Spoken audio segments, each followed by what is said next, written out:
start with a story. Some years ago, a friend of mine agreed to run for minor political office in Florida. He was asked his views on abortion. Being an engineer, he gave his scientific answer: abortion should be permitted until the fetus is viable. That is, able to sustain life on its own. That means the fetus must be finished with college and have a paying job. My friend, needless to say, lost the election, but I'm pleased to announce that while it took longer than we expected, Alex is now a viable fetus.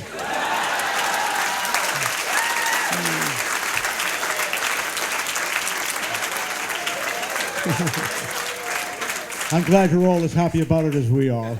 And Joy's new husband has been producing concerts and business conferences for some time now.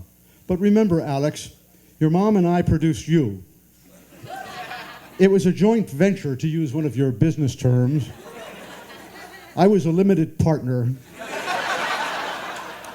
Your mother carried the show for 9 months. I had just a small part in the production, but I loved every minute of it.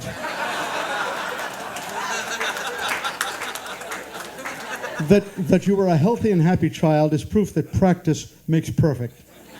Your mom and I might have continued in the production business, but you insisted on crawling into bed with us in the evenings.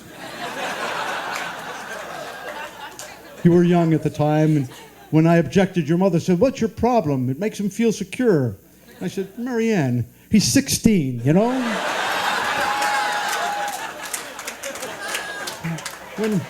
When Alex was 18, he asked, "Why are Jeremy and Damien, my two brothers, so much taller than I?" And I responded logically, "Look, they've been around longer, they're older, they've been growing for a longer time. You'll get there, take your time, you know, don't worry about it." Now, the story of George Washington and the cherry tree reminds me of the time that Alex had a summer job up in Maine. He and his friends rented a shack near the beach. I put up the security deposit.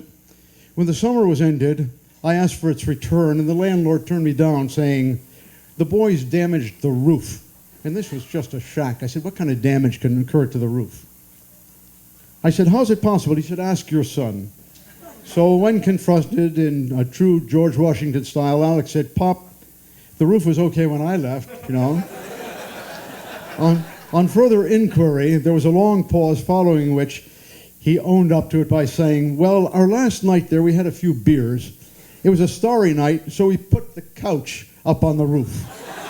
And maybe it fell through after I left." I said, "You probably did the same thing when you were young, Dad. So much for the return of the security deposit. We never saw that again." And I thought back to my youth. No, I never put a sofa on the roof. At about that time, Alex said, "Pop, when I grow up, I want to be a musician." I responded by saying, "You want to grow up and become a musician?"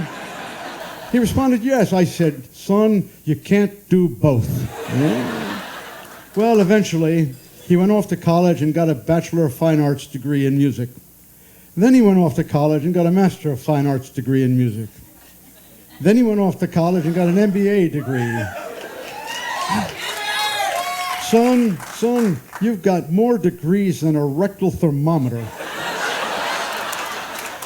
And speaking of rectal thermometers, if you want to go off to college one more time at our expense, I'll tell you what you can do with your degrees. Yeah. At last, you met Joy, the love of your life. Your mom and I were thrilled. I remember on being told of your engagement, I exclaimed, "How about that? He isn't gay after all." And Joy, what a perfect choice. Joy is beautiful, highly educated with a master's degree of her own, fun-loving, a talented potter as well. Like you, Alex, a bohemian at heart who loves the arts and crafts, music, and the outdoors. And she has a great job. Mom and I were concerned when you were pursuing your music career that you and Joy might break up. You know what they call a musician who breaks up with his girlfriend? They call him a homeless person. So for that reason, as well as many others, we're happy that you two are now husband and wife. In fact, your mom and I am sure Joy's mom and Dad, Lois and Dave, whom we love spending time with, are as thrilled for both of you as we are. So go for it. Follow your dreams, and let's toast the happy couple by raising and downing our drinks.